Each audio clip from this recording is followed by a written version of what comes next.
sacrifice to come here to change the course of history for your family, right or wrong? Yes, sir.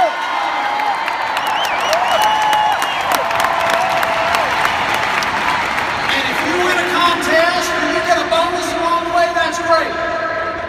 But if you win a contest, you get a bonus and you don't change the course of history for your family, folks, you lost. You lost. So I want to talk to you tonight about expanding your vision, about getting ready to do something big when you leave here, about getting ready to take action, doing something that defies logic, doing something that you tell people about it and you know when you tell them, they're going to smirk. They're going to doubt you. They're not going to believe you can do it because it's too unreasonable. You see, I'm a believer in doing the unreasonable. One of my favorite quotes in the world is from George Bernard Shaw. It's coming up on the screen. I'll read it to you. I won't read it to you there because that monitor's gone out. But alas, I have notes. Okay, here it comes back. George Bernard Shaw. The reasonable man adapts himself to the world. The unreasonable one persists in trying to adapt the world to himself. Therefore, all progress, not some, all progress depends on the unreasonable man. That's why you got to be unreasonable.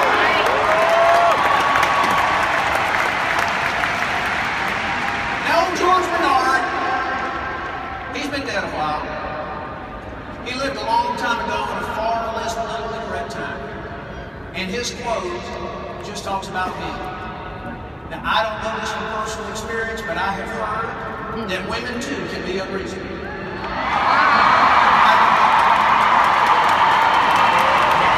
You didn't hear it from me? Nobody's off the hook. Everybody needs to leave here thinking about doing the unreasonable. Don't leave here with a small goal. Leave here with a huge goal. Don't leave here with a small action plan. Leave here with an unreasonable action plan. And I've got a lot of examples of leaders since last August in Costa when I first challenged you to make unreasonable commitments to unreasonable goals that came across this stage while you were here because you fought for that unreasonable goal. So many of you know every morning at Primerica we get an email that shows all the people that clicked over 100,000, 200,000, 300. And some mornings the list is 12 or 15 people long in a day. And one of the things I love to do in the morning when I first get to work and get that is I love to get out my phone and send a text message to every one of those people congratulating. I love it. And you know about half the responses I get, somebody says, Glenn, I made an unreasonable commitment last August, and that's the reason I got that diamond. That's the reason I got that ring. It's amazing what you've accomplished since you made those unreasonable commitments. I can tell you a ton of stories about those. But rather than just telling you, I'm going to tell you and show you. I want to give you one amazing example. Last January, Karen and I were sitting at home. I was sitting on the couch, and I was looking at the email. Karen was sitting over on the love seat, reading something, and I opened up my email, and I received an email from a person I'd never spoken to before. A division leader in Grants Pass, Oregon, by the name of Keith Stone. And I started reading Keith's email, and it was about, he didn't qualify for La Costa. But he had watched La Costa online, and he said he'd been so touched by it, he decided to make some unreasonable commitments for his business and his life. And I started reading that email, and it was one of the most moving things that I've ever experienced in my life. Touched me in a way that I never expected. Just the impact Primerica has on people's lives. I interrupted Karen sitting over there next to me, and I said, Karen, look, I need to read you this. Only at Primerica do we have an opportunity to participate in something like this. And I started reading the email, and Karen will tell you, I didn't even make it through the first paragraph. I got so emotional. And I said, I can't read it. I handed her my iPad. I said, here, you read it. And it was an amazing, amazing story. And so I emailed Keith back and congratulated him on making this commitment. And we started corresponding with each other. And every few days we'd email, and he'd give me an update on what was going well in his business and what wasn't working. And I'd say, Keith, don't give up. He said, Glenn, but I keep stumbling and falling. And I told him one day, I said, Keith, humans stumble and fall, but heroes get back up and try it again. And he'd send me another email. And we did that for 6 months. And a few weeks ago, I picked up the phone and I called Keith's RVP, Jeff Boyd. I said, Jeff, I said, I don't know Keith. You and I barely know each other. We've met a couple of times. I said, is this guy a real deal? I said, is he sane? Is he like a real guy? You know, people email him, you know, nobody knows what they're saying. And he said, man, he's the real deal. I said, Jeff is the RVP in this base shop. I want your permission to do something that's unreasonable.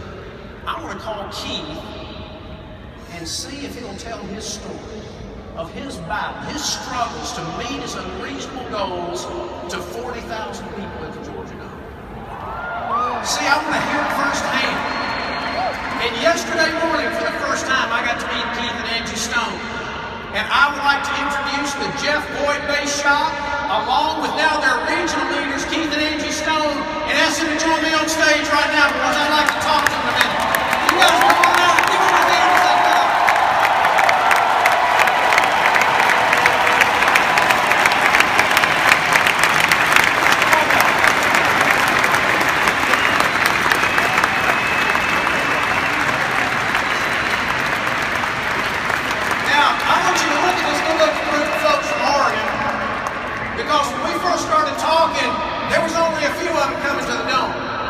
But they kept fighting, kept battling, and here's some of that. First of all, I want to recognize Jeff Boyd, the RVP that leads this base shop. Give Jeff a hand. God bless you. This great base shop. This is Keith and Angie right here. Just met yesterday, right, Keith? Yes, sir. Although we felt like we've known each other a long time. Long time. And Keith, you know you sent me that email a little over 6 months ago, and I've never been impacted by anything like that in my business life, 34 years with this company. And I'd like for you to share with this group of people a little bit about the business, unreasonable commitments, unreasonable goals you set. And you know, you've ticked a lot of them off your list. So talk about your successes first. That's a good place to start. Well, first of all, glory to God, my Heavenly Father. I'll give that to Jesus.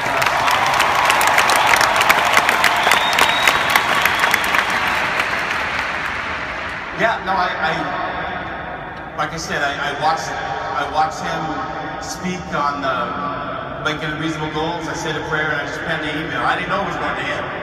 I had no clue. But I wanted to be an RVP. I said I want to walk across the stage. And I had some weight challenges, you can probably tell. But I wanted to lose some weight and I wanted to be an RVP and I want to build a team. So that's kind of what my goal was. Right. But since then, I know because you kept me updated on the positives and the negatives. True. And I got a pretty long list of things you checked off. Securities license, right? Yeah, and I passed that, of course, easily on the first try.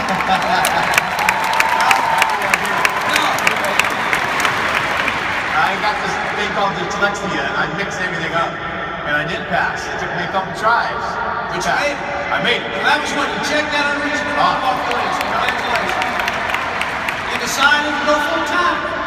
Yeah, we made a commitment. If I could do my securities license, then I went full time. So you quit your job, went full time. What a huge commitment. What a huge success that is. That's about as unreasonable as it gets. And on that run for RVP, man, you've had some pretty good runs the last few months, right? I think a lot of this team behind you is a result of a lot of that. Yeah, I love this people behind me. We double-digit recruited, we challenged each other, and we just went for it.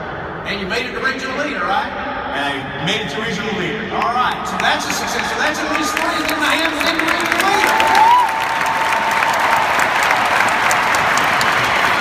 And now, Keith, all that sounds so unreasonable that most of us in this room don't believe we're that good. Most people believe that we can't do what others can do. So we appreciate all that success, but share some of the work in progress with us. So you said you wanted to get to RVP, but that was still work in progress, right? Yeah, it really is. And I overcame the securities and all that, but my base shop is great, but it's not big enough. Got to have a bigger base shop. We had that discussion. We sure did. So for those of us that are out there that are thinking, you know, when we leave here, there's still things that we've tried to do and we need to try them again, you've got one of those on your list of big ones. Yes, sir. Now, one thing I will tell you, if I remember that email, you said you wanted to be on the stage in Atlanta as an RVP. You're still working on the RVP, but by gosh, you're on the stage, right or wrong?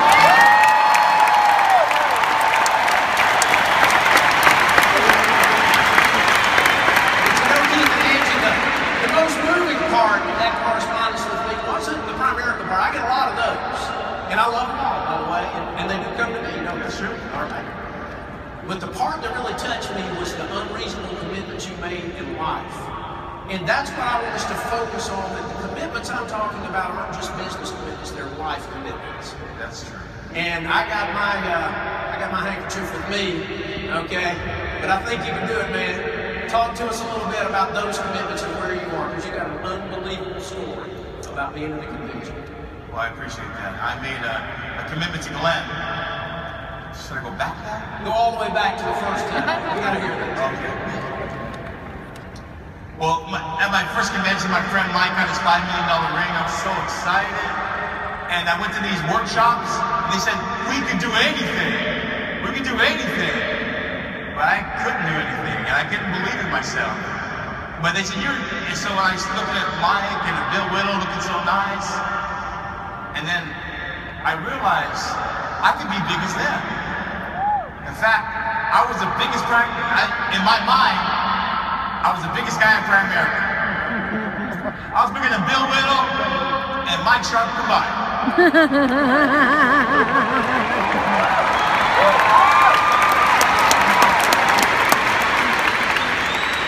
The reason is, you show the picture, at that time, I was 605 pounds. Oh!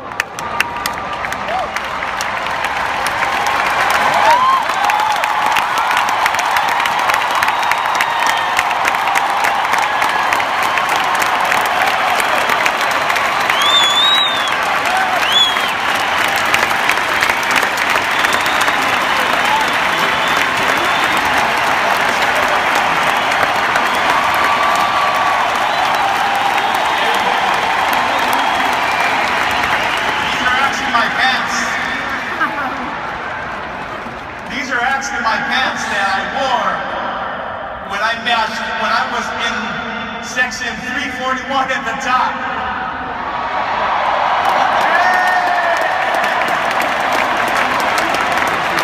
And I gotta tell you, there was a lot of nervous Primerica when I was starting climbing the stairs, because it gets really high up there. And so there's a lot of people scared. But these pants are size 80. I don't know if you know. If y'all wear size 80 pants, I don't know. 80? But I couldn't find any, so my mom and I actually made these pants. And I kept blowing the nipple out. Oh, but I ain't done yet. Oh, I gotta keep on. I kept blowing it out. These were tight on me. And when I kept blowing out, my mom cut them. And that's what they are. That's the material. See, when you're this big, you don't fit in many places. You don't fit in at work. You don't fit in at school. You don't fit in with friends. And it was hard. But I fit in Primerica.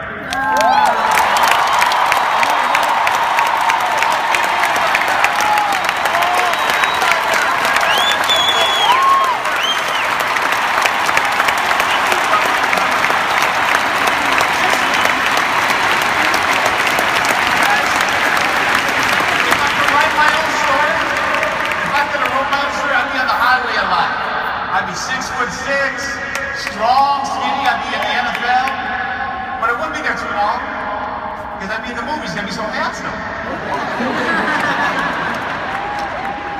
But God didn't want me on the high roads.